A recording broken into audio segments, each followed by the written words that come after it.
Just a couple of words before we get into this exciting topic of biosecurity. Some of you will remember 2 years ago I gave a short presentation on biosecurity to the group, and this is kind of an extension from that presentation.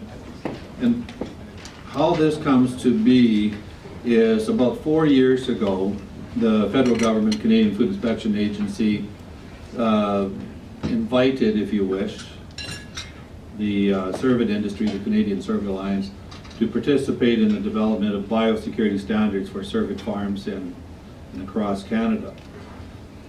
It's an interesting topic because nobody really likes it that much, you know, and nobody wants to have to do more work. But those of us on the Alliance are big believers that we have a responsibility to lead, which means actively participate in those areas where regulations are going to be forthcoming.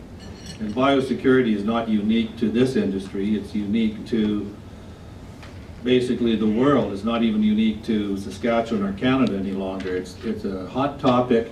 People want to know where their food comes from. People want to know that their food products are safe, their meat products.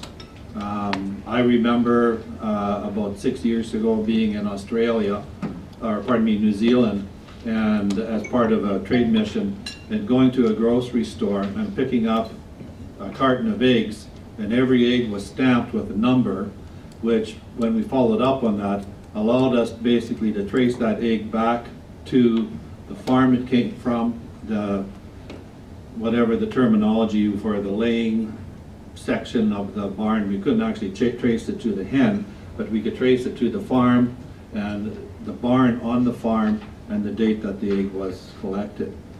And that's what people are looking for in today's world. So a group of us formed a working committee with Canadian Food Inspection Agency, veterinarians from the province, this across Canada, and also from SaskAg, Alberta Agriculture, Ontario Agriculture, Manitoba Agriculture, and probably a few others.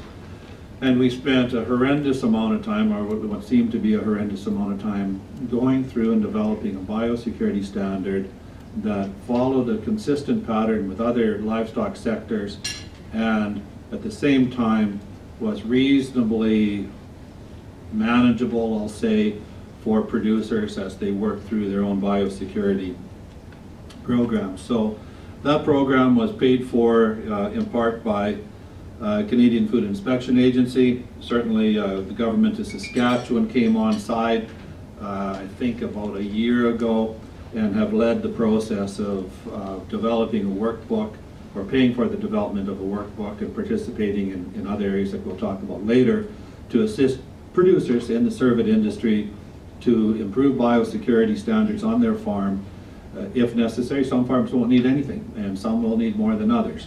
So that's a little bit of the history. It's taken about 4 years to get to this point, which, you know, seems like a long time for something like this. But at the end of the day, we met, you know, once a year in Ottawa and had multiple conference calls every month for about 3 years. And a fellow by the name of Dr. Schwartz out of Canadian Food Inspection Agency in Vancouver did a tremendous amount of work in actually putting the document together, and I just wanted to acknowledge him. And although he's not here, and I don't know if anybody from CFA is here or not, doesn't really matter. He did a tremendous amount of work and was instrumental in trying to break it down to workable terms, because part of the frustration we have as producers is dealing with this at a level that is workable versus a level that is regulatory by regulators who don't necessarily always understand the challenges of being on the farm and dealing with a water run that runs through your pasture, or dealing with an issue that with your neighbors across the fence line that don't look after their property, that impacts yourself.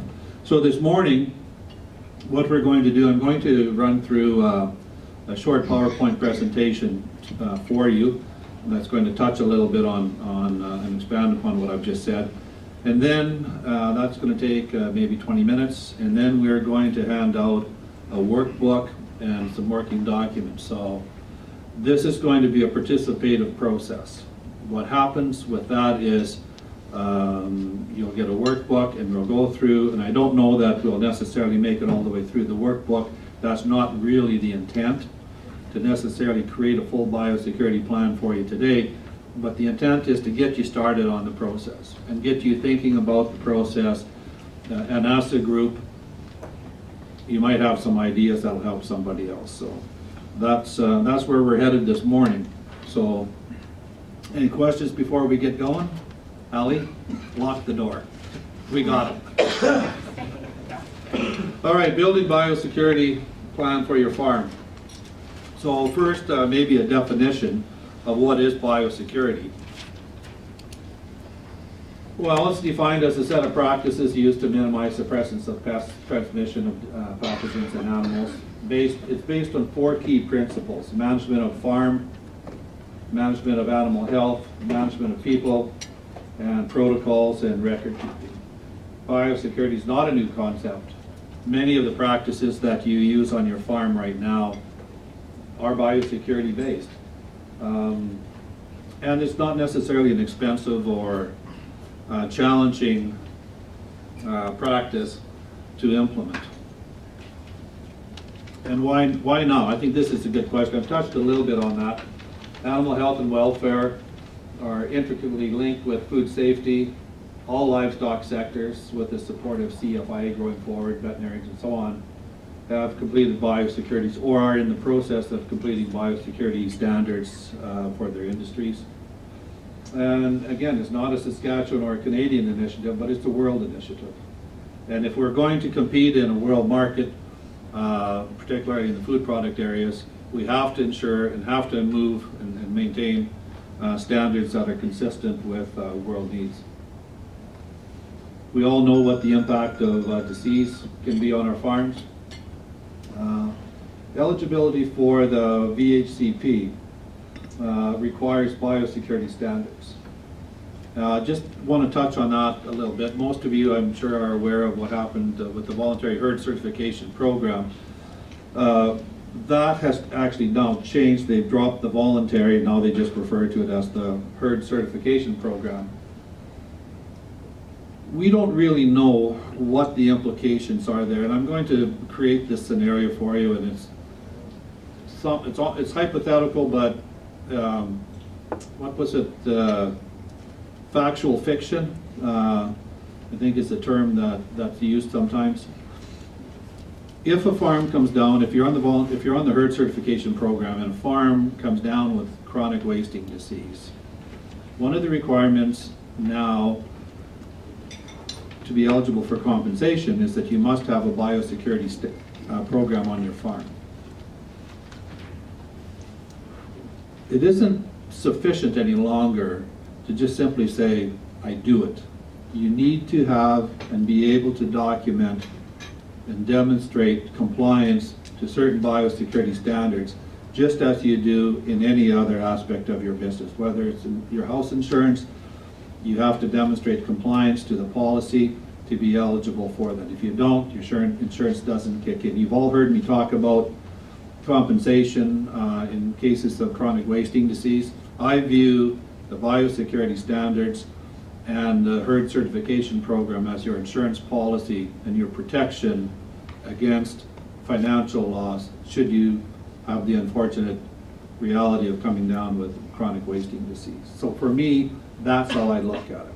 And quite frankly, biosecurity is just, in my opinion, good management. Why a national standard?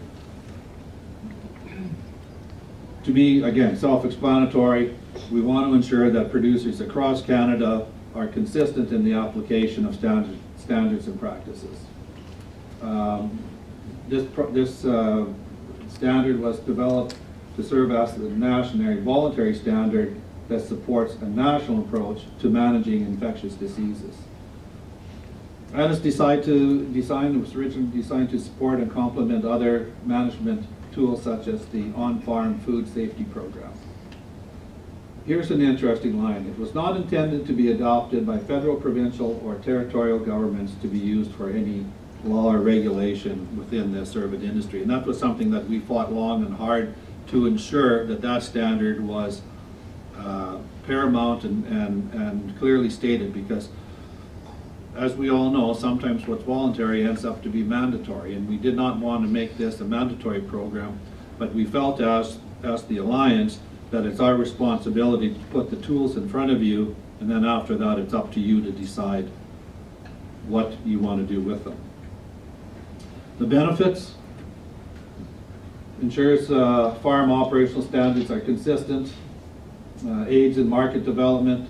Well, challenges we have, as we talked about with food or with velvet, is basically trying to demonstrate to our trade partners that we have a product that is safe, that is handled properly, stored properly, and meets their import requirements. Protects producers and their economy, protects human health, and builds consumer confidence. Certainly has an impact, or the potential to have an impact on environment. Proactively addresses animal health issues such as antler removal. There are industry and farm grants available for those that are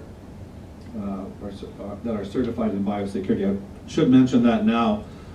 Throughout the course of this presentation, the organizers will go around and they're asking you to sign in, that you're here, I guess, and paying somewhat attention.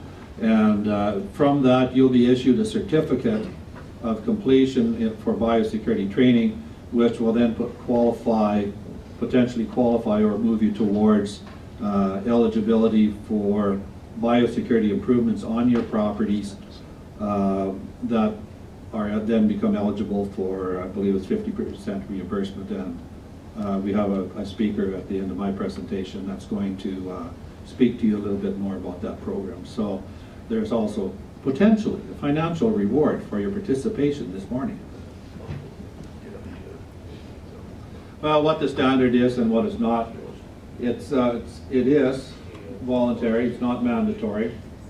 It's a set of risk-based management guidelines based upon target outcomes specific to biosecurity practices used by the cervid industry across Canada. Practical, science-based, considering the transmission of infectious pathogens. Collective project developed by producers, supported by subject experts and advisory groups of government. It is not a list of must-dos or a prescriptive set of practices. It is not taken from another sector or country. It is designed for the Canadian cervid industry, and it is not the work of a single stakeholder. It's the work of a partnership. Just a couple of examples to show you here. We've all seen those, and some of us may have those situations on our farm. It should be relatively straightforward and clear that that's a biosecurity area. It's of higher risk for rodents, for disease, injury of animal, contamination. Just another picture of not the ideal situation. Risk of injury to livestock, to handlers, home for rodents and disease. This is a pretty common one in Saskatchewan. You take down the old fence, pile it up, and build a new fence around the old fence, and then run animals across it. So, is it realistic? Is it, I mean, it's there. There's a risk of injury and safety for the animals. I'll tell you a story. I used to have purebred quarter horses at one time, and we were riding, and we ended up at a neighbor's place, and on my farm, or my dad's farm at that time, our pastures there was a fence and grass, and that was it, and gophers. And we ended up at a neighbor's place, and gave had a young lady holding the reins of my horse for me, and the horse spooked and ran across the yard and stepped on stepped on a disc that was in the tall grass and cut all the tendons out of her back legs. You know, I was 16 years old, and I think I paid $2,000 for that horse at that time, and that was a lot of money. And in realistic terms today, there's a risk in that situation that ended up costing me not only a loss of money in my investment in the animal, but a loss of a horse that I cared a lot about at the time. So those are things that can happen. We've seen it happen with cattle, horses, and elk and deer are a little quicker than those animals and tend to be have higher risk for injury in those type of situations. Here's one that that is something now that is clearly a biosecurity issue. Within the voluntary or the herd certification program, you are required to keep your stock trailers clean. They're supposed to be disinfected if they move to different properties or come and go to different properties, and should be clean when they come home. Is that realistic for you? Well, you have to decide that. But any of you that have ever worked with me and bought animals from me, or I've hauled for you or whatever, when we hauled animals, our trailer came home and it was pressure washed before it was parked and cleaned and put away, and to me that's just good management practices, but it's also a biosecurity process.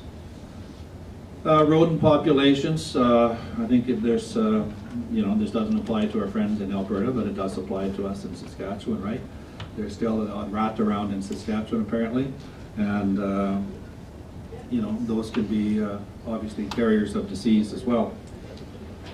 Okay, so developing your plan. We're going to look at another couple of slides, and then we're going to hand out the workbook and get started on this. So, developing a farm biosecurity plan.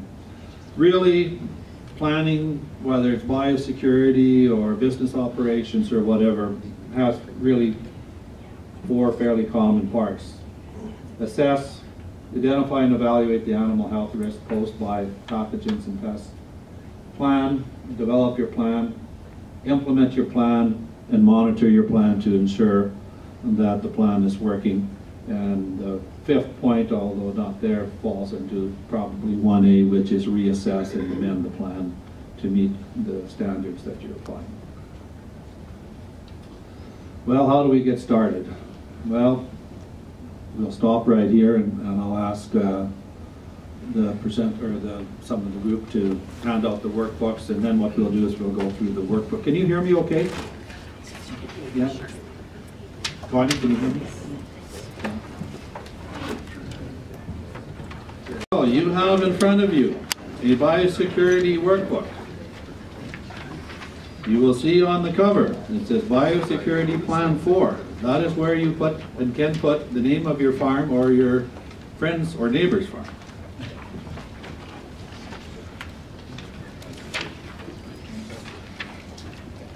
Sorry, it would be good plan for this farm. That's up to you. Like I said, you do what you want to do, Harvey.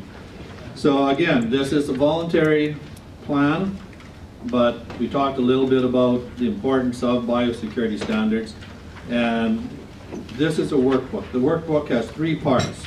The first white section is the actual workbook that we'll be looking at. The yellow pages are sample management tools that you can choose to use or as a starting point, or you can develop your own. And the final white pages in the booklet are actually a copy of the text of the National Cervid Farm Level Biosecurity Standard as prepared by the Canadian Food Inspection Agency and published on their website. So it is available there, and my understanding is that the Saskatchewan Cervid Alliance is going to be adding this document and some supporting material to their website, so other producers not here today or interested in following up and doing something with this will be able to access those documents there.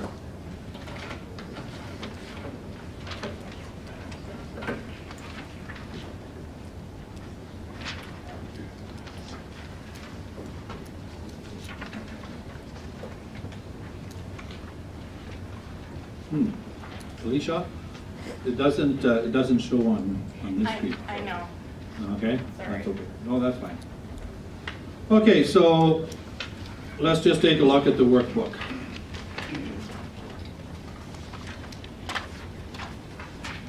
Page 2 talks, again, just very briefly about what the document is. Page 3 is the same slide that I showed you that talks about a planning process. And as I mentioned to you, there's 4 components to the workbook, or 4 different strategic areas to look at.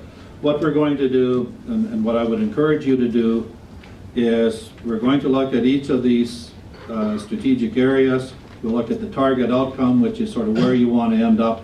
There's a description of each, and then there's room for you to make some notes on the document. What I would encourage you to do is make notes on what you have on your farm. Make a note of what you need to do on your farm if you don't have it on your farm, and you may even want to make notes around whether or not it has the potential for some assistance in the grant area or whatever. So it's up to you how you use it. One of the key elements of having a biosecurity plan is the fact that you have it in a written format. Most of us, and a lot of what we're asking you to talk about this morning, really are things you may be doing already, but you don't have them in a written format. And if it's not in a written format, that's fine if you're the only person on the farm doing it. But if you have wives or children or husbands that are, or brothers or partners that are involved in the farm who are not as active in the management of the farm, the probability is they're not going to be doing it the same way you are, and that can run into problems. And like I said, the concept is prepare a biosecurity plan once, do it right the first time, and you're done. So what you do with it after you leave here this morning, that's up to you. I'd encourage you to use it, and you have, I think, sufficient information in this document for the most part, complete the document. So let's look at strategic area 1.1, assess the biosecurity risk of the area where the farm is located. There's a lot of discussion. We heard discussion yesterday from some of the environment people. They don't think new farms should start in certain areas of the province. Right, wrong, you guys can decide that on yourself. But just take a minute, read the description area. I'm not going to read this out to you. You can read as quick or quicker than I can speak. So just take a minute, read the description, and then we're going to talk a little bit about what the plan might be to deal with wild cervids, previous land use concerns, current land use concerns, disease concerns in the area, or other concerns that might be in the area for you.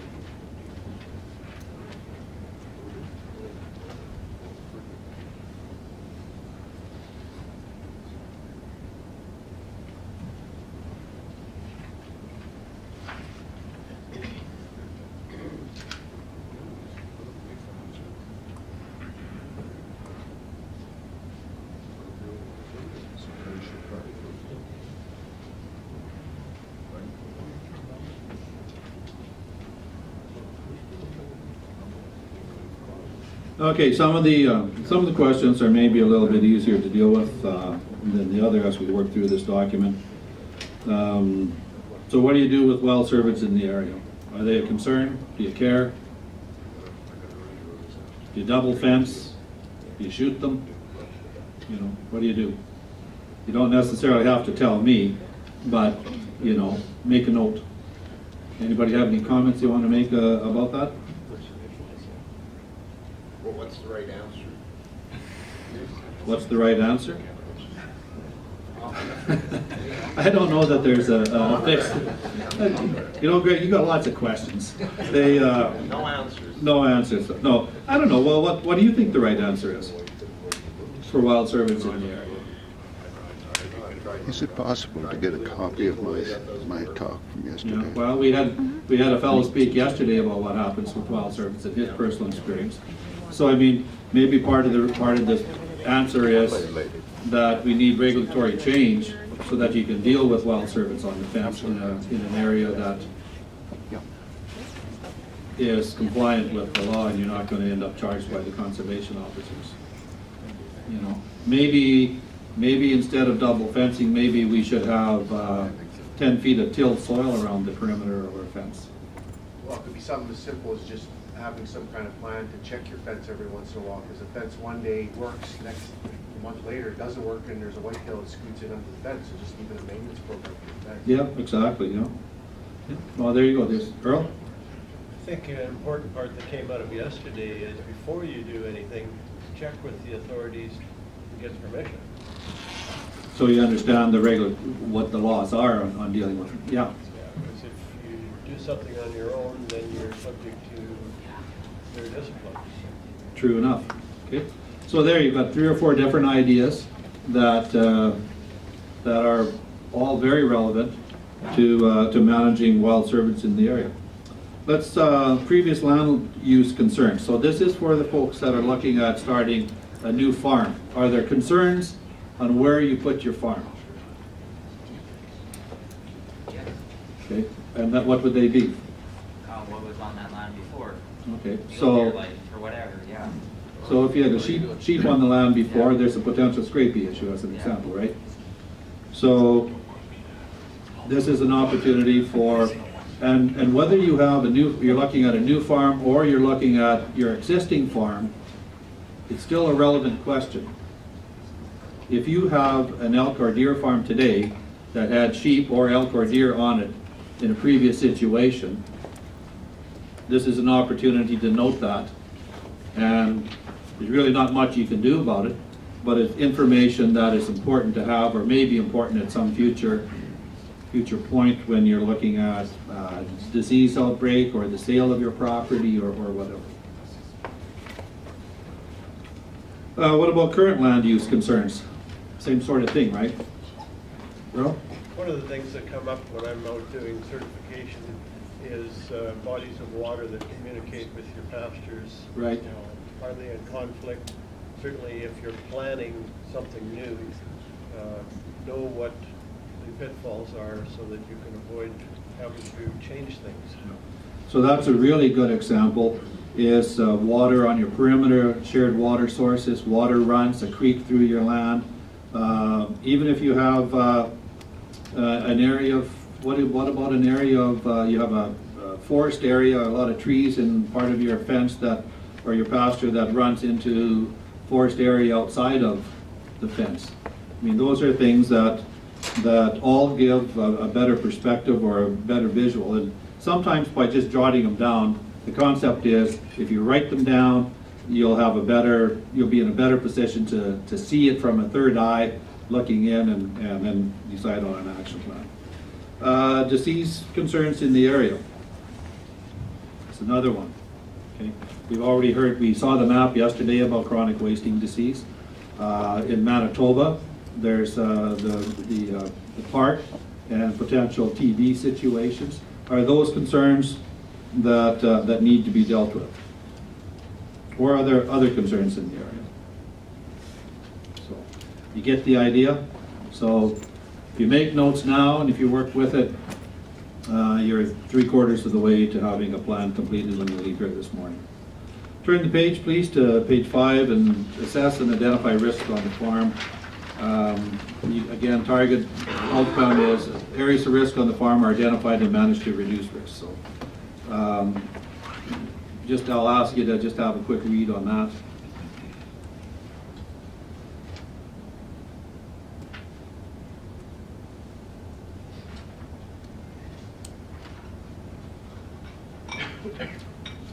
While you're reading, in the yellow section, the first, and normally we would do this, but in an effort to sort of complete part of this plan, we're doing it in a little bit of a backward fashion. The first section in the appendix is biosecurity risk and evaluation checklist. So we're probably not going to get through the entire document, but that first appendix in the yellow pages is a series of questions where you can determine risk on your own farm in a number of key areas. So I'd encourage you to take a look at that afterwards and use that as a quick reference guide. But we wanted to really give you an opportunity to see how the book is laid out and the workbook is, and give you an opportunity to have some discussion and dialogue as a group.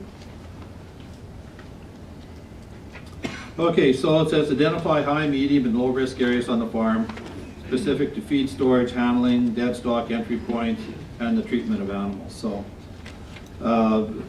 you know, we all know that part of the biosecurity standards is having fenced hay yards. We all know that shared water access points are potentially problematic. Do you have a proper handling system where you can handle the animals in a safe and humane way, both for the animal and for yourself? I think and hope that gone are the days when a guy grabbed a piece of plywood, right, Earl, and tried to chase an elk or a deer into a corner and vaccinate or remove antlers. If that's what you have for a system, that would be an example of something to note in this area. Any thoughts or comments on that? Anybody want to make a comment on that? Okay, fine. Let's, next page is create a diagram of your farm. This is a requirement for you on the herd certification program. So, you know, take 2 or 3 minutes and just draw a quick diagram of your farm and as a visual, and note any water bodies or entry points, handling areas for yourself, for business, so feed trucks, that sort of thing. Any areas that might be of higher risk for intrusion or extrusion of animals. One of the things that we did when we did this is we just went to Google Maps and clicked on Google Maps, and the whole farm showed up, and it was really easy to do. And we just highlighted the fenced areas and then provided a diagram of our working area where we handle the animals.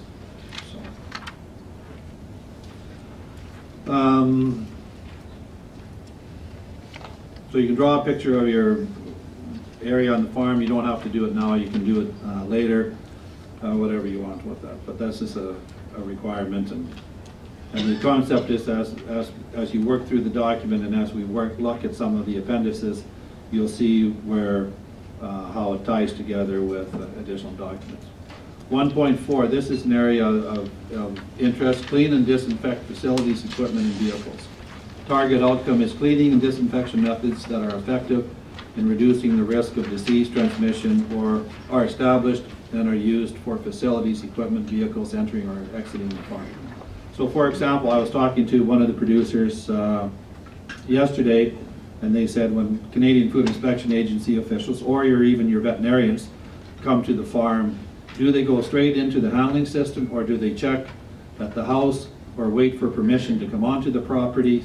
And is that something that you want to implement and make sure that is how you want to have visitors enter the farm, whether they're professionals or the neighbor who's got company in from British Columbia that wants to stop and look at the deer that just came from another farm. So those are key issues that you need to address. In the appendices, you'll see there's a section called Cleaning and Disinfecting Procedures. It's on page 13 of the yellow document. So there's talks a little bit about process, and if you look just prior to that, there's quite a bit of information on tools that you can use, disinfecting products, and what it will do and won't do. So, but those are things, again, you know, this is an opportunity to document how you disinfect, what you use, when you do it, and those situations where it should be that process should be followed. And again, this document starts to form the basis of not only your document, but what to do in your absence. You know, I was talking to Trevor just a few minutes ago, and he was saying, well, we know Ralph and Sherry go down south now for the winter, the lucky dogs, for a portion of it. So somebody has to step in and look after the operations while they're gone. If you have written procedures on how to address things like disinfecting trailers that are used, how you handle hay, et cetera, then you have a document that people can refer to.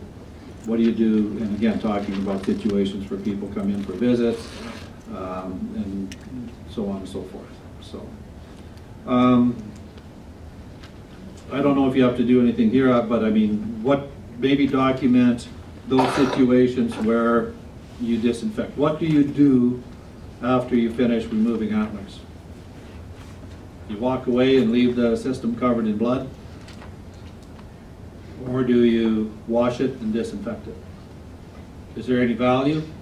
Harley, what do you do? If you don't mind me putting you on the spot. Actually, I don't want to answer that. Okay, well then don't, that's fine too. But you know, the reality is, if you don't disinfect your squeeze, are you not inviting disease or problems? Earl, do you want to comment? Well, certainly there's potential for that. Organic material, whether it's blood or anything else, supplies a source for contamination, bugs to grow on it, etc. And while it may not be obvious to you, the next animal through steps in that. That's where some of the foot infections come from, is stepping into areas that weren't cleaned up. Yeah. My concern, Randy, is you bring one bull in, you cut it, you have a mess on your squeeze, we wipe it down a bit, flour it up, whatever, right? It's not 100%. You bring the next one in, you do the same thing. You have to balance your time with other work. So does it get washed down and disinfected at the end of the day? Not always, right? Yeah. And that, you know, and like I said, this isn't the Bible that says you have to do it, but what it's intended to do is help you develop processes and points of reference that you can go back to. I know what we did on our farm is that, you know, if we did 10 bulls, well, you did 10 bulls, and just as you said, you'd sort of, you know, maybe run a cloth over the worst areas while you're doing it. The bulls come in, and at the end of the day, we actually had a pressure washer that we used to wash the system. The problem we run into with that, of course, is that after about 2 weeks of that, you've got a pretty muddy area, or you have to change the floor structure in your handling system. So then we changed the floor structure in our handling system, and we put in wood floors and mats. Then we had problems with, well, we put it on gravel first and then put it as a slightly raised area so it would drain. That solved a lot of our problems, but at the end of the day, it was still a wet, humid area that, again, creates potential problem for disease versus a dry, clean area. So, but our system was inside. So those are things to think about. And like I said, how you choose to do it, that's your decision. I'm not here to criticize or any other system that people are using. You do what works for you. I've been on farms where I don't think the squeeze has been washed for 10 years, never mind 10 days, you know. That's not who I was when we were velveting bulls, but that's up to the individual how they manage it and what they do with it. So trailers, you know, visitors entering and leaving. I mean, there's an interesting one. I don't know about you folks, but I know for us, we had tons of people that would drive by, particularly in July, August, when the bulls are in hard antler, and they'd stop along the road and they'd walk up to the fence and either want to take pictures. Some would actually drive right into the yard, or the handling system yard away from the house. We didn't even, you know, you'd get up the next morning, there'd be tracks in the yard. Somebody's driven in and looked at your animals. You know, I guess maybe we should have better signage, you know. So those are situations where you can address those, you know, that's a possibility for assistance in the program that Alana's going to speak about later. Design and maintain facilities to reduce disease risks, on page 8. My plan to keep the handling system, feeders, water troughs clean and disinfected, yes. So again, is it important to keep your feed troughs clean? Has anybody had a positive reactor to TB? Probably, eh? Is there anything you could do to limit the risk of that?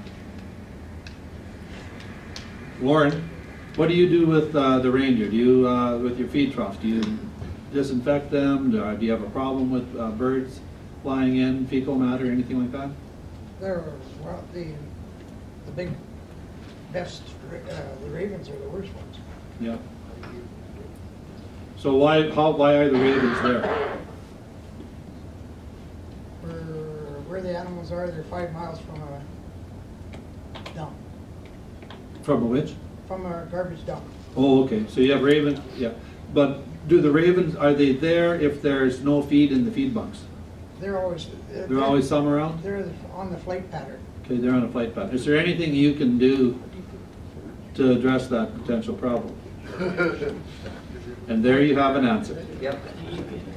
You put it up on top of the handling system or bales or whatever. Yeah. I don't know, I mean, do those dummy owls work to keep ravens away? I mean, I don't know if they do or not, but, you know, they might have an impact for magpies or something like that. So, you know, the importance of keeping your water troughs clean. Do you have, Bob, what do you guys do for water at your farm for the elk? Yeah. We have a well and then water hydrants. So they all have hydrants, so basically, they just access water as they need. So you probably don't have any trouble keeping them clean, really? Not usually. Yeah, yeah. See, we had, there's probably a number of people that just have water troughs where they haul water or pump water to. Is that an issue for anybody? Do you have algae buildup in them? Yeah. Yeah. So what do you do is there anything you can Clean do? it once in a while and then bleach water solution and no real plan of how often, just it looks dirty to it. Yeah, okay, well, fair enough. So that's the type of information you should be noting and looking at. Is there anything that works particularly well for you? No, I just, like I said, clean it once in a while, bleach mix and kills everything. Okay, good. Okay, let's look at page 9, reduced risk posed by equipment and vehicles. This is an interesting one. We just started talking about it. Target outcome is vehicle and equipment access to and movement within the farm premises is managed to reduce the risk of disease transmission. Feed trucks, custom haulers, whether it's another producer, semi-operators, the importance of access to your property, to me, can't be overstated. I think this is one of the really critical areas. I know for us, about 6 years ago, when CFIA comes out to the farm, I've instructed them, they are not to go to the handling system, they are to go to the report to the house, and then I'll go with them. And I always ask them, where did you come from? Did you disinfect your boots? Because quite often they're coming from another elk farm. And we lived in an area that was of higher risk for chronic wasting disease than some of you, and I was always curious to know where they came from. So and they were happy to comply. So how is access to the property controlled? Or is it? Does it matter?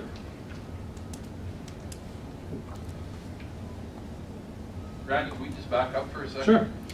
Also consider where your vehicles are going. That's something that's not really covered in here because, like, I live this because my wife has biosecurity with her work. So places like that we would go that are problems are like PDS. We're dropping off heads. Going to a slaughter plant to drop off animals. Those are places where you can pick up contamination and bring them home with you. So it's not just who comes onto your farm; it's where you go. Yeah. Really good, really good point. So does anybody, you know, I mean, most of us have never thought of disinfecting a tire or, you know, or being concerned about anything like that if we're dropping off heads at PDS. But if you're dropping off heads and other people have dropped off heads and there's blood or material on concrete around, I mean, potentially that could be a high-risk situation. And even if you just stepped in it with your shoes. How many farms have signage up? Access, okay. By a show of hands, who has signs up that says stay out, don't come on my property? like 4 or 5 out of your, that's it. Is that a concern? Is that something that you should be looking at?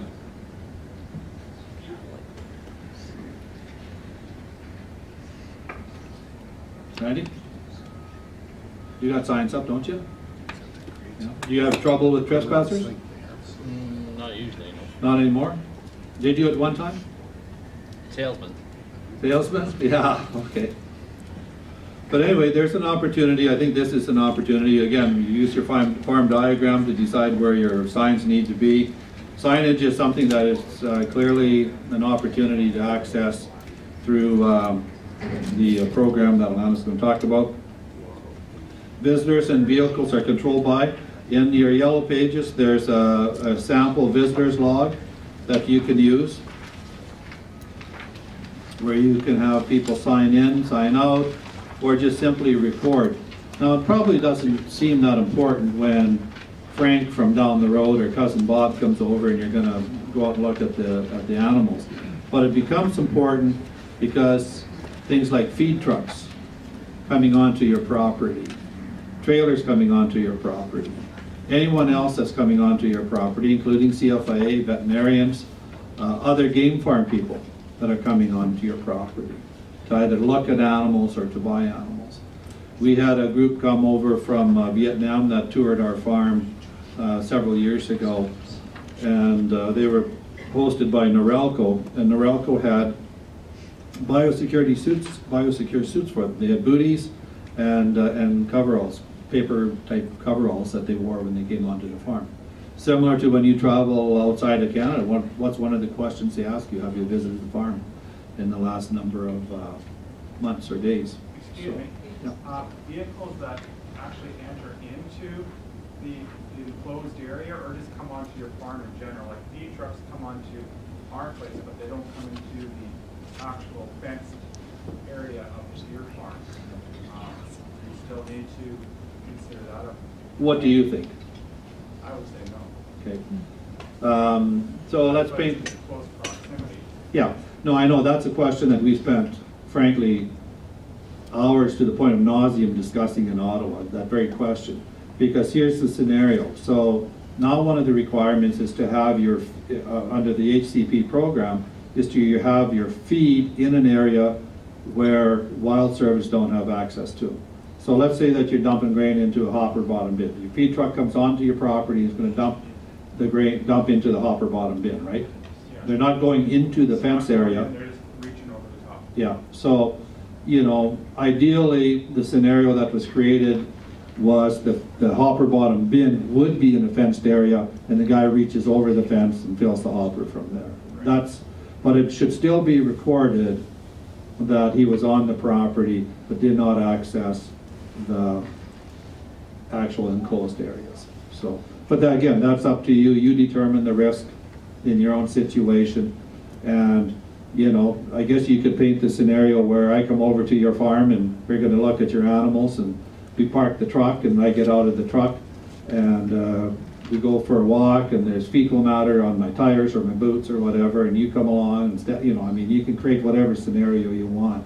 It's really a question of judgment and practicality as to what you want to, how far you want to take this. I mean, this process that we're talking about this morning is designed to give you the tools in part to track that, and after that, man, it's up to you what you want to do. Like, if you want to, everybody who comes on your farm, you know, ideally that's the ideal. If you choose only to use veterinarians, CFIA, feed trucks, hay trucks, whatever it might be, then that's fine. You do that. That's what works for you, then that's what you do. But in an ideal world, this is designed that you would track all visitors that come onto the farm. So, good question. Thanks.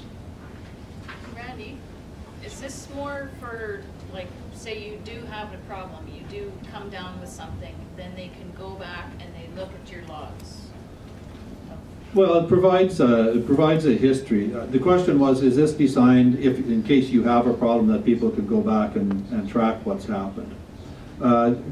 In part, yes, I would say that's clearly part of it, but it's also determined, you know, there to demonstrate a pattern as well of travel in and out.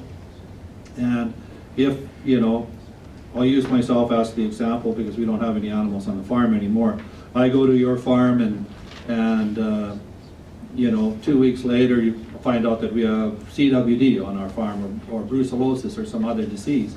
Well, that should be a clue to you that if I was on your farm, that if you didn't have a biosecurity process of stopping at the house before I enter the property, I may have inadvertently put your farm at risk.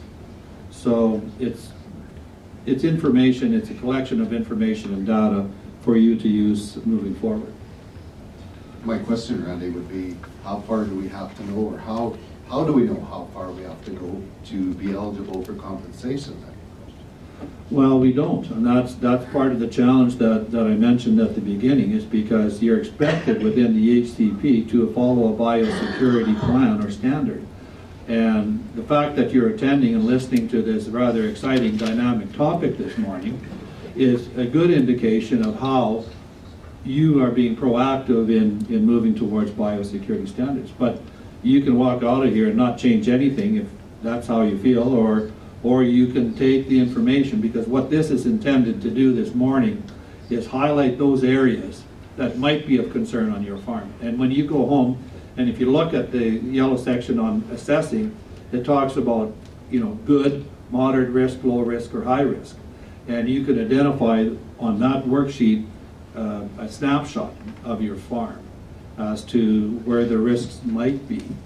So we don't know. I can't answer that question, and it's one that CFI hasn't put in front. So that's a Randy opinion that says, based on what work we've done with CFI and other partners, that biosecurity is increased. Biosecurity is a critical aspect of the HCP program. And we've had lots of discussion about water runways and shared water sources as an example, because a lot of us built farms and put farms in place where there was water, so we didn't have to worry about water. You know, now they tell us it's a problem. So do we have to address that? Spring runoff isn't an issue. If you have water that pools, but you know, the pothole dries up, that's not an issue. But if you have water runs that run through your property, that's a biosecurity risk, whether you like it or not. In Quebec, as an example, they've had to fence out all of the streams that go through their pastures for years. You know, and that's something that came in after the fact. I was at Marky Bear's farm, and he has a beautiful little stream that runs through his property. It's fenced out, no access. I agree, we should try and do better than what we're doing today, and everybody probably will. But no CFIA, when I have a positive, come out and say, well, you were lacking here. You did an excellent job here, but you were lacking here, and we're not cutting you a check. Yeah. Well, you know, that's, I guess that's a little bit of a conspiracy theory that I share. But I also don't believe that this is, I don't believe that CFI is setting this up as a trick question where they're going to say, well, you know, you did 9 out of 10, and this last one is you didn't have a sign on the corner of your fence. I don't believe that CFI is going to use this in a punitive manner to disallow compensation. I think what they're going to use it for is to apply reasonableness to a degree in the sense of what you're doing, you know. When Earl comes out and does his inspections, one of the things he's supposed to do is look at the trailers and determine whether or not there's a foot of shit in the bottom of your trailer, to put it bluntly, or whether or not your trailer is clean. And if it's full of cow manure and horse manure, sheep manure, and some elk manure or deer manure, you know, that's something that he's going to be questioning you on, and he should. So those type of situations, I think CFA would look disapprovingly on, but I don't think they're going to use it in a punitive manner. But I'm also a bit of a conspiracy theory type guy, and I would rather be proactive and do what I can to avoid that issue. And I think if CFI sees that you've applied reasonableness and effort, I think personally that would be sufficient.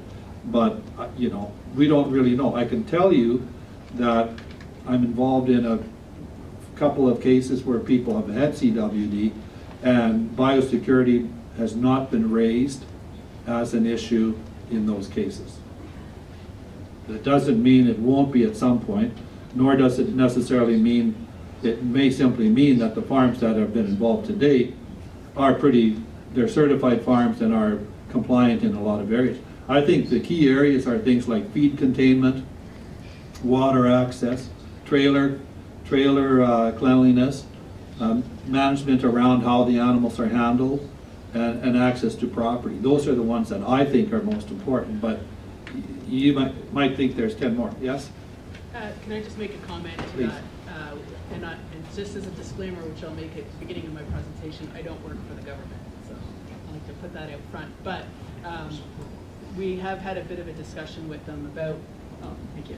So we have had a bit of a discussion with them about the process for assessing voluntary herd certification program with rural producers as part of an investigation. And the biosecurity elements that are laid out in the programs, biosecurity plans are the ones that you're assessed against. And this is a much more fulsome biosecurity plan than what's set out in the national standards. So certainly if you are meeting these, you've surpassed what's in the voluntary program. But their assessment checklist doesn't include anything beyond the biosecurity plan that exists in the program itself. So if you've met those requirements, you know, your visitor log on the farm, your other visitor vehicles to the farm, somebody else's car or pickup truck from another farm is not assessed in that consideration for compensation, to the best of my understanding. Okay. Thank you. Corlina? Yes. The Corlina is Patterson, is with the Canadian Sheep Federation, for those of you that don't know her, and she is the one that you submit your documents to. Her and her department is the group that you submit your documents for to enroll in the herd certification program. Earl, you had a comment? Yeah, I like to think of biosecurity, the main thing is establishing controls. And the letter that I gave most of you, should have been every one of you, I tried to emphasize signage. If you control who comes onto your farm, you've got most of the controls right there, by appointment only. When the appointment gets made, you can say, now please don't bring your farm truck, don't wear your farm boots, wear a different pair of shoes. You can establish controls. If you don't have that signage up, anybody drops in that wants to. And then you have to deal with it on the basis that you don't have as many controls. So getting that biosecurity sign at your driveway controls a lot of things. That's where it starts. Really good point. Anybody who travels to Regina on number 6 highway, if you go by I think it's the chicken farms north of Regina, you'll see at least one, if not more, will have biosecurity signs up saying access restricted. So, any other comments? Okay. The next page 10, strategy 1.7, managing manure. This was one that, again, there was lots of discussion on as to whether or not, you know, it applied to service. We don't normally use a lot of bedding. I'm curious to know what people do in their feed areas, where their winter feed areas where they've been feeding, you know, bales or maybe grain or whatever. But anybody care to comment? Because it's an area of interest to me, because we had a particular management strategy that we used. I'm curious to know what other people do in this one. Anybody care to comment? Harvey, what do you do? Aha. My plan would be a biosecurity nightmare, because what I'm using mine for is I'm trying to build soil, so I move bales and feed around so that I distribute my product all over my pasture. So I said I'm using it as a soil building technique, and as I said, maybe creating a biosecurity hazard in the process. So, or maybe not. or maybe not. Yes, like I said, it's up for debate what you would, you know, whether it's a benefit or a hazard. What do you do down in Wisconsin? Rotate feeders. Yeah, so you rotate the location of them? We do. So something similar to Harvey. Does anybody actually in the spring till the soil, like, you know, in your feed areas? We run a crazy harrow through just to break up whatever's left that wasn't eaten. Okay. Move the manure around, smoothen it out. So is that a good thing to do? Not sure. Well, What- whatever natural processes are going on with manure, you're speeding up the process, so instead of leaving dung all over, which takes 3 years to break down into the soil, by harrowing it, you're gonna speed that up by Okay. a half year or a year or whatever. Okay. Is there any concern with, from the concept that you're taking fecal matter and breaking it into a fine dust, that the animals might be ingesting? Well, you're assuming the animals are in the area where you're doing the harrowing, Yeah, which may or may not be the case, Yeah. depending on my biosecurity plan. yeah. So, you know, the point is you have a plan to deal with it that works for you. And until somebody proves that otherwise, it works for you. What we did is every time we put out hay, when we put out new bales, we pushed the old hay together, burnt it. And then in the spring, we had less, you know, straw or matter to work into the soil. And then we went out with a double disc and we tilled it 4 or 5 times until it was just black. That's what we did. And, you know, is that a good thing to do? I don't know. But that was our plan. That's how we managed it, because I didn't want accumulations of fecal matter where the elk were going to be fed, you know, the following year. So it's, but again, you know, it's an area for you to give consideration to. Strategy 1.8 on the next page is kind of a continuation of managing feed, water, and bedding. Feed grains and hay are stored where? In a fenced area. I source water from a dugout or a well, or I haul water from a dugout. Feed storage, water source access is restricted to the farm only. I source my feed from. And there's a working document in the yellow pages for you to use with this as well. One of the things that over the course of the last number of years has been of interest is how different farms that are closed herds have contracted CWD or other diseases. And I think there's a general consensus, if I could put it that way, that often the source is feed.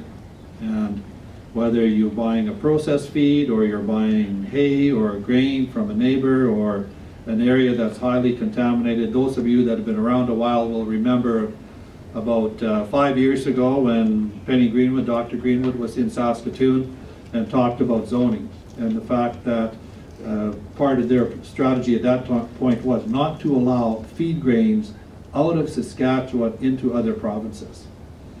And I mean, obviously that didn't fly, and I know I had talked to the Canadian Cattlemen's Association, both in Alberta and Saskatchewan, and the provincial organizations. They went ballistic when they found that out, and that was the end of that story. But it doesn't mean that it's not a good idea to know where your feed comes from. I know people that will not buy hay from a certain area of the province. They will pay more money to bring feed in to have some assurances that that hay is coming from an area that is lower risk. So that's an idea, I mean, something that's just simply, again, good management. I clean feed bunks with and how often.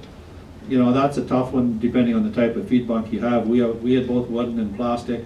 The wooden ones are hard to clean. Plastic was a lot easier. But we also tried to, in feed management, we tried more to ensure that there wasn't a lot of feed left in the troughs when we were done feeding, because that did exactly what Lauren talks about, is bring the ravens in and the magpies in by the thousand. 1.9, managing dead stock. What do you do with your dead animals? You know, I mean, it can be a problem. Do you bury them? Do you haul them in for the coyotes to eat? Do you throw them over the cliff at the end of the quarter into the creek and let the creek take care of it? Again, biosecurity applies not only to your farm, but also to your community that you live in. And the risk that you can place on your community by handling dead stock. Those people that have had CWD, and most of us, if we have a dead, we just haul it out and let the coyotes look after it. You know, not sure that that's the best plan. Maybe the plan should be we should remove the head, hold the dead in a contained area till the head is tested, then dump it for the coyotes. That's just simply following the same process, but it adds another step in there, which helps in the overall management and spread of potential disease. Parasite control. Those of you, pretty well everybody in the room's brought in animals to the farm. Do you do parasite control with the animals before they come on the farm? Do you use artificial insemination as a... Oops, wait a minute, I'm turning the page too quickly here. Yeah, so I mean, I guess that's probably it on dead stock. Anybody have any comments on that area? Is there anybody who doesn't pull their carcass out for the coyotes?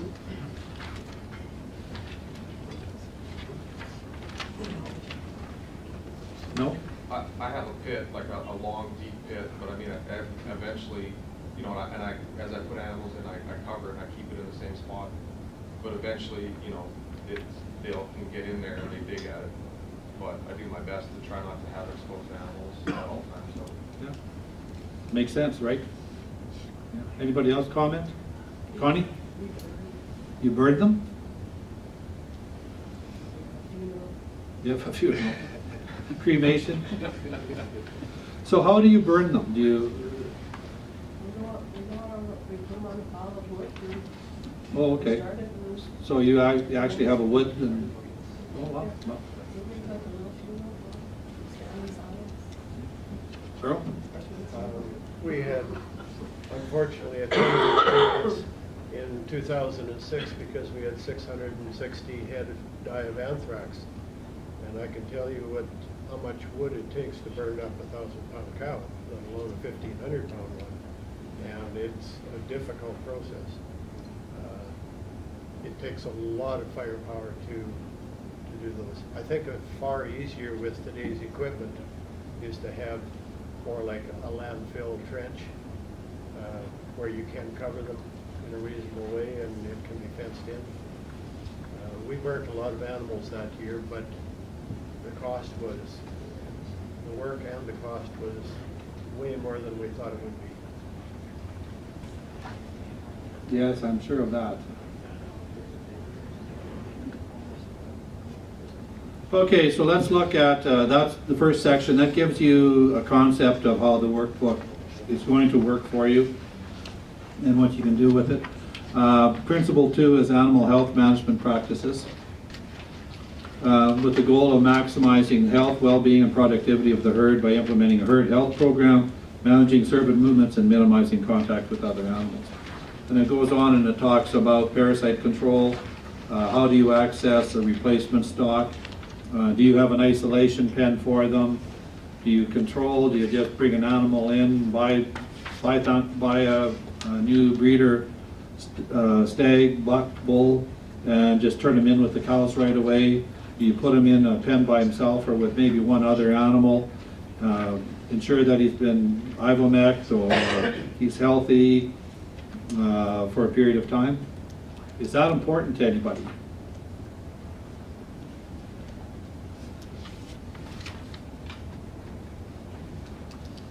No.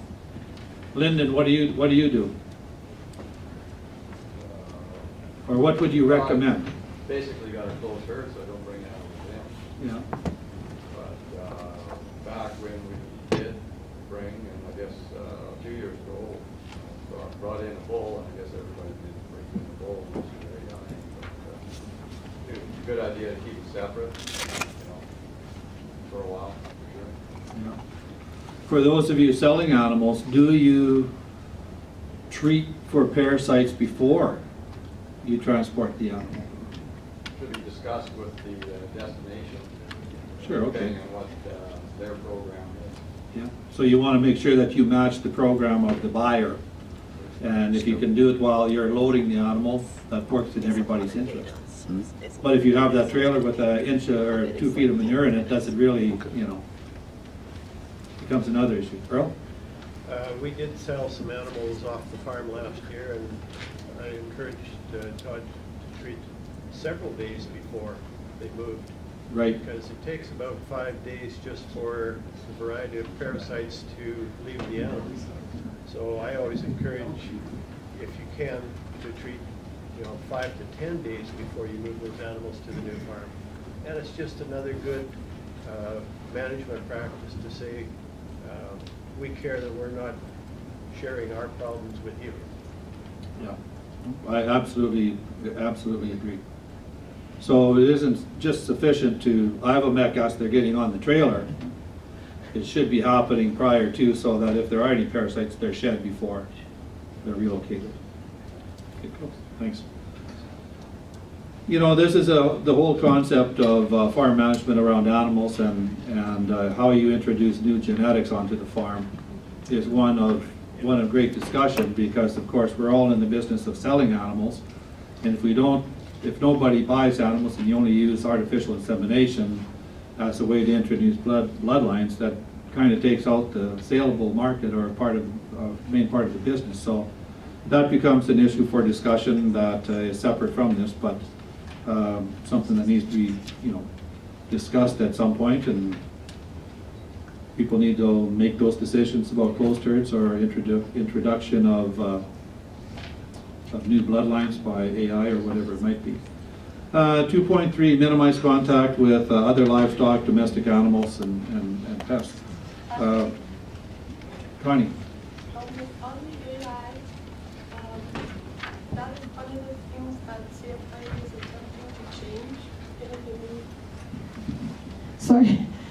With the AI, that is one of the topics that CFI is going to attempt to change in the CHP, HCP, sorry, because they're starting to think that there's potential for prions to be attached to the semen. So that's a battle we still have ahead of us, but that definitely came up in our last review of the program. Thanks, Connie. 2.3, minimize contact with other livestock, domestic animals, and pests.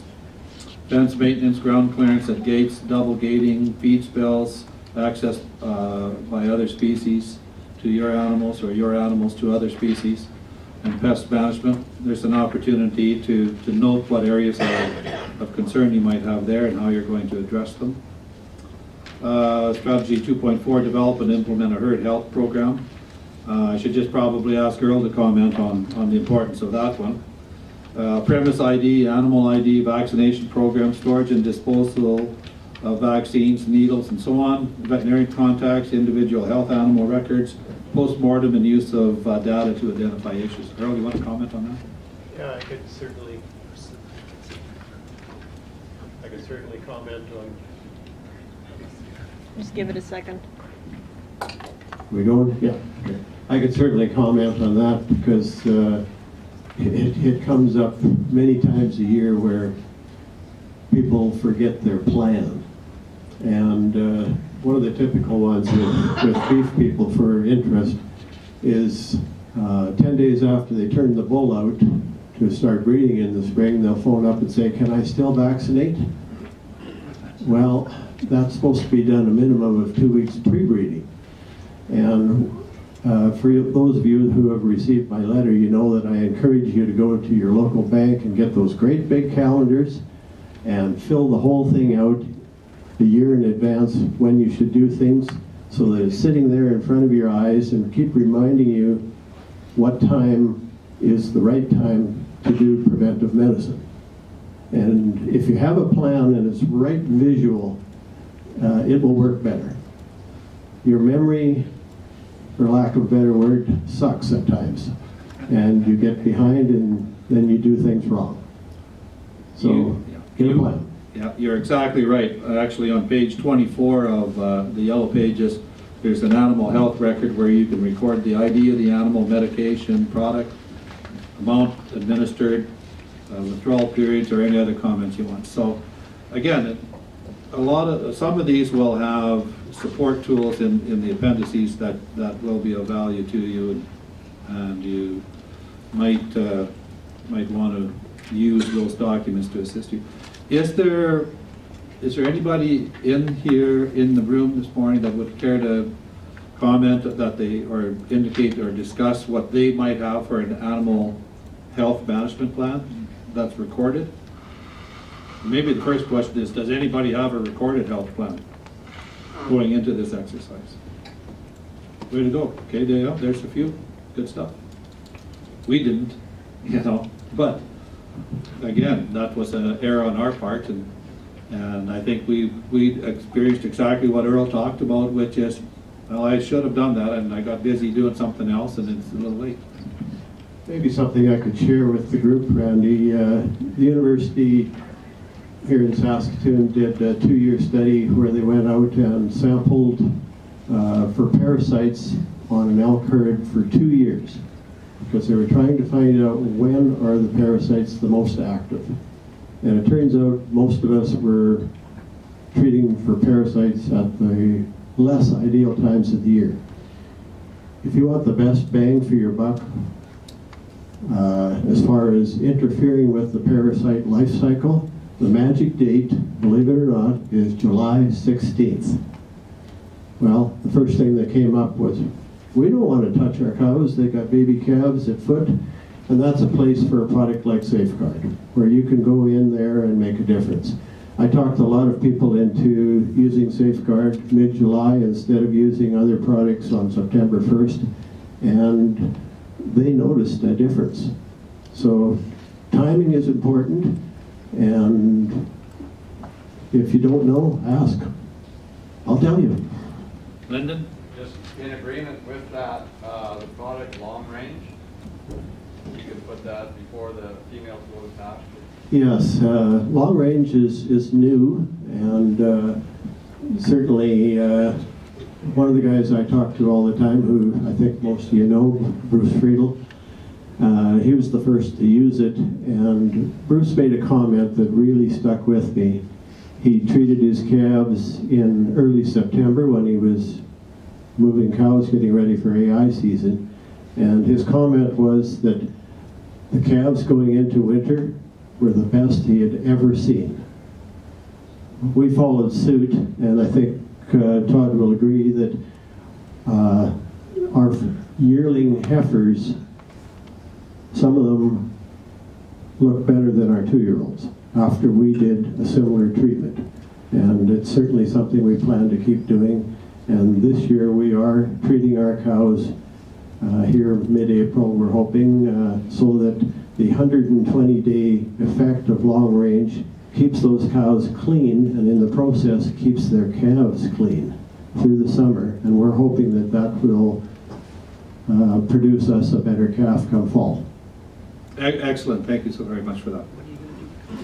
Any other comments? Sections 2.5 and 2.6 talk about how do you manage and treat sick animals and developing a response plan for disease outbreaks. So they kind of go together. You know, it's sort of normal, I think, for a lot of folks just to, if they have an animal that's being treated, you treat it and you kick it back out in the herd, which is not necessarily, you know, the best management decision you could make. Should you have an isolation area that can address and isolate animals that are sick, particularly if you don't know what's wrong with them. Animals that are under treatment, I mean, we talked to one fella and he was telling us about how, you know, even when he was handling his animals for TB testing, problems he had in moving some animals around, things like that. Can you move animals in advance to make it easier to treat and to do testing on? Because they don't necessarily follow like cattle to chase them out of the pens when you have to move deer or elk. So developing a response plan for disease outbreaks. You know, what are the trigger points? How are you going to identify the initial response? biosecurity, additional biosecurity issues that might be necessary. So kind of an important area, one that we generally have pretty healthy animals in, at least the elk. I think deer are susceptible to a few more issues than what elk are, but clearly, you know, gets you thinking about what you need to do around disease management. We have about 15 minutes left, if you can hang in there. Principle 3, management of people. This is an interesting area because it's not an area that most of us are very familiar with or that we do anything with. And it talks about the importance of training farm workers in biosecurity. And farm workers are defined as anybody, family or otherwise, that are involved in the day-to-day operations, either on a regular or casual basis. So this is where it becomes particularly important to look back and have a paper reference, or at least a hard copy, whether it's on the computer or whatever, where people can go back and talk about, or access, pardon me, information on how you want your farm managed. So workers need to be trained. We're running millions of dollars, hundreds of thousands of dollars worth of animals and caring for them, and it's no different than the office in your hometown that they have to provide insurance or training for your people selling product or product knowledge or customer relations or whatever it is. It's all relative, and it's an important area, I think, for people to pay attention to, is making sure that people understand what to do, how to do it, and when to do it. There isn't one of us in the room that hasn't heard the statement, well, I didn't know. And I didn't know is not a reason, it's an excuse. Because you, as the owner-operator, have the responsibility to ensure that people know. So when somebody says to you, I didn't know that I was supposed to let that buck back out with the does because it's been 2 weeks since whatever, the responsibility really isn't necessarily always that person. The responsibility reflects back on us as owners and managers, and it's our responsibility to ensure that the people working for us and with us have a good understanding of protocol and so on. This is an area that I think would be one of the most difficult for people to work towards developing, because it's an area that's probably most foreign to us as farmers. Issues around disease management, pasture management, access, intrusion, extrusion, so on, that sort of falls more easily into the day-to-day operations. When we start talking about developing protocols for training and biosecurity, really that's a little bit more challenging. We have a list, there's a visitor's log, and there's some other information that's available in your yellow pages. There's an animal movement log, there's a personal training log, which basically says what date, what did you discuss, was it website, was it resource material, was it verbal, and you can take it to the point of having your trainer and trainee sign off that that aspect of training is completed. Does that sound a bit odd? Does that sound like a little excessive? Well, that's the way it is in other businesses. You know, I spent a number of years as a human resource executive. Training was a big part of what we did with our staff, and we had very distinct, very defined protocols that we wanted all of our staff to ensure that they'd completed so that we could provide the highest level of service to our customer and that they had sufficient knowledge to provide that service. Why should your farm be any different? Any thoughts, comments on that?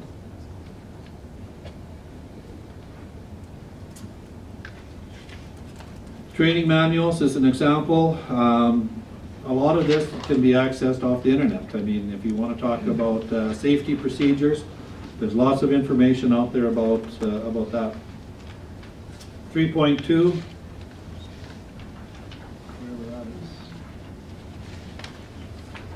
Determine the risk posed by people, potential risk posed by visitors and farm personnel. We've talked about that quite a bit. I mentioned there's a log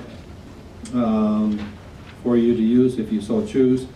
Clothing, footwear, purpose of visits, where they were previously, exposure, contact with cervids on other farms, which is absolutely, whether you like it or not, a critical issue that you I will go so far as saying this is an area that you should be addressing, is contact with cervids on other farms.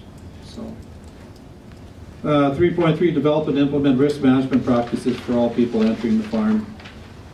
Just continuing on with the same process, what do you want them to do? Do you have proper signage up? Do they report? Do you have a written protocol as to how you want people to enter, not enter the farm?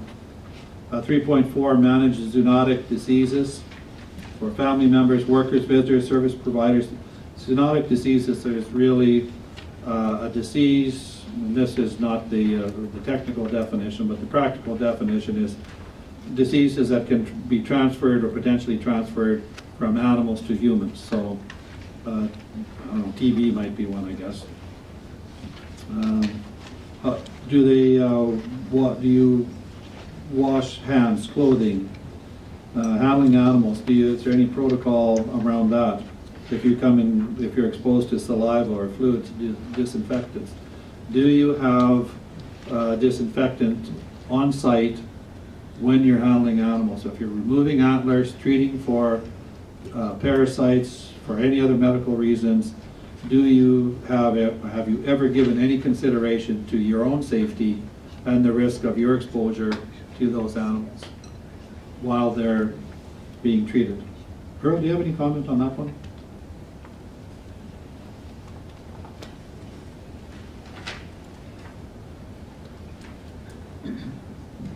Well, it's just standard practice. I'll give you a little example. On Wednesday, I was out to the Miller farm to do the recertification, and I wore a pair of boots that is not related to my clinic. On the way home, I stopped in at Dalton's to see some of my animals. I wore a different pair of boots there. You just have to think about little things like that and put it into practice. Washing hands is a given, no matter where you go.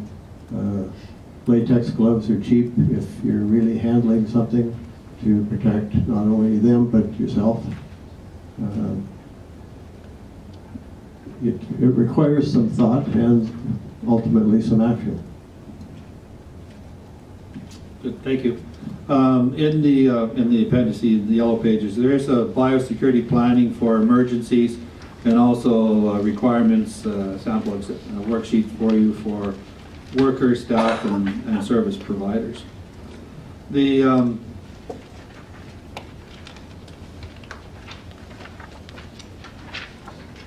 last area is kind of summation, I think, of the previous three, and it talks about protocols and record keeping.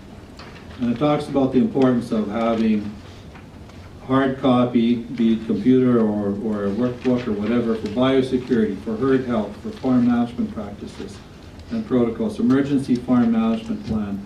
What happens if you are away and the hired man is there, or your kids are at home and they see an animal that needs to be treated?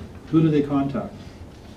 Well, you know, it's easy for us because we know our veterinarian by name, but our kids might not know that. Do you have a record, or is there a place where they can go and say, in the case of an injured animal, this is what I'm supposed to do?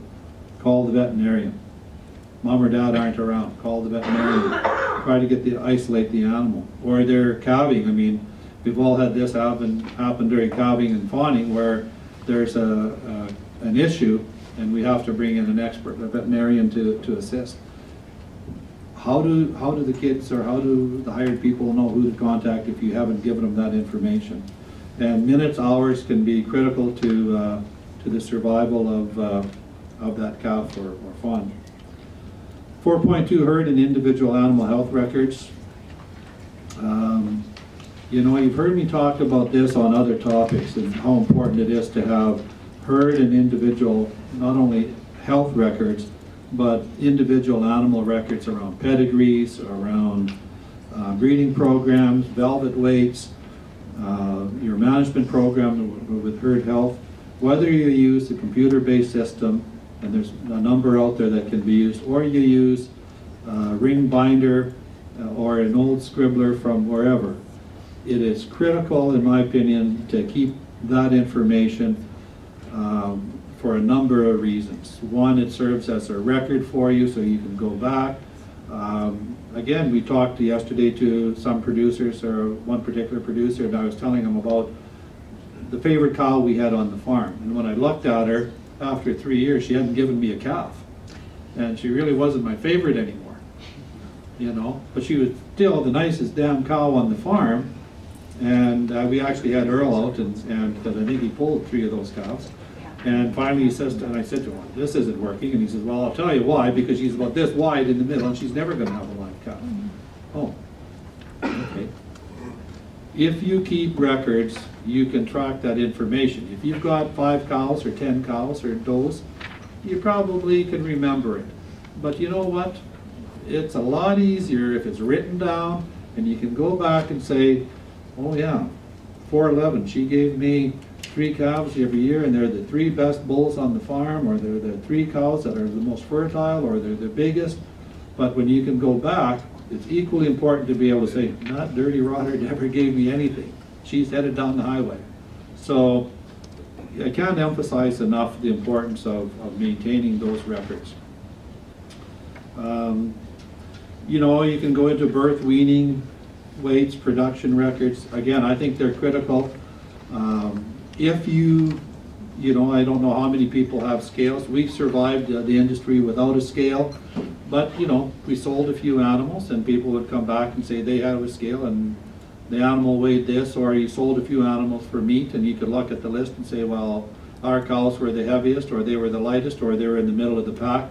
And there was ways to glean information, and that becomes valuable too, because particularly on the elk side, where there is a viable meat industry and the demand for the product, you know what? If you sell a 1,400-pound bull or an 800-pound bull, there's a difference of about $3,000. So, you know, I'd rather sell towards the high end, you know, and make a couple extra dollars. So your breeding program, if you have the records and you can track that information, then you have an idea of where you are, and you're in an area where you can potentially impact your commerce or your profitability. And of course, tagging is part of it. 4.3, the last one is farm management records. Records of farm management activities, biosecurity measures are maintained and reviewed, which is really almost a summation page for the entire last hour and 15 minutes. Have records. If you don't have it written down, you don't have a plan. Right, Earl? That's correct. If you don't have it written down, you can't track it. If you don't have it written down, you can't go back and reference it. So the one thing I'd leave you with today is choose to use this booklet as you see fit. I'll remind you that in the yellow pages, the first document is one that is a good starting point for you, where you can go down, where you can access or determine via checklist whatever risk you might be having or not having on your farm. And from there, you can continue to build your biosecurity plan. Before I wrap up, is there any questions, closing comments? Earl? I'd like to maybe give you a hint on what you can do better. I'd like to throw a little bouquet out to Todd's mom, Bonnie Dalton. Anything I want to know about my animals, all I have to do is phone her. She has an individual recipe card on every animal. Anything that happens to that animal goes on that card. She can look it up in minutes and give me what I need. There's lots of recipe card holders. It's a simple process, but it needs to be done. And I appreciate the information I get from her whenever I need it. No kidding. Coralina, would you have any comments on wrapping this up? No, not specific to the biosecurity standard. Like I mentioned earlier, this is a much more fulsome biosecurity plan from the farm level. In the sheep industry, we similarly have biosecurity plans that we really hope that people adapt. There was a lot of focus on some specific issues, chronic wasting disease, which is very a focus of a lot of what you talked about over the course of 2 days. But the biosecurity standard of being above and beyond what's in the herd certification program is far more valuable for those zoonotic diseases and multi-species diseases. There's a big initiative going on nationally among all of the sectors about how we're going to protect industries in disease outbreaks that are shared between species. And that how, there's some expectation that if there's a disease outbreak like FMD as an example, that a bunch of there's no CFIA staff in the room, right? There's a bunch of one-eyed CFIA minions that are going to come out from under a table and they're going to fix the problem and then get up manage all the disease and then disappear back under the table. And the reality of that is that the current systems that are in place that the government can manage and the current systems that are in place for reestablishing industries, not even getting back into a market, just getting enough animals so that you actually have an industry when something like that would be done is not enough to save anybody. And so a lot of the industry groups have band together to develop to look at a strategy like Australia has for managing disease outbreaks and emergency preparedness planning. And all of those activities are centered around every single producer and every single industry, at a minimum, being able to manage their own farm biosecurity. Right? That's integral to protecting every industry. If I don't know how many folks are on Facebook here. I know there's some young people. Facebook's for the old folks like me at this point. But if you've been on Facebook, you've seen 1 million CFIA ads with respect to African swine fever, which we think is just a matter of time. And that's just one sector. But think of the risk we have for something like FMD, which is out there in the world, and we're in a society where people come and go. We're going to work to figure out how we manage it from spread from one farm to another. How do you zone? How do you stop movements? How do you protect? But if you can't do it at a farm level, we can't do it at a multi-industry level. And a disease like that has the capacity to completely wipe out not just a farm where we're used to dealing with endemic diseases like CWD for yourselves, scraping for ourselves, right? Where one farm is affected really, really badly. These are the sorts of things where every farm has the potential to be affected very, very badly, and it wouldn't take very long to decimate some of our smaller industries. And that all starts at home. That all starts at your own farm, the risk of those diseases spreading. So if I were to say anything and preach anything, is the absolute importance of a good biosecurity plan for your farm, but a good biosecurity plan for your industry. If you think numbers are challenging now because of an endemic disease, what do they look like with an epidemic disease where something just has to breathe on you or an animal, right? How do you manage that? So that's my soapbox. Thanks very much. Any other, Betty? Oh, go ahead. So just to carry on with what Carlina had mentioned about biosecurity, I think the other thing you need to think about, and she mentioned African swine fever, which is a big concern in the swine industry today. I was at a meeting with the Western swine industry looking at preparedness.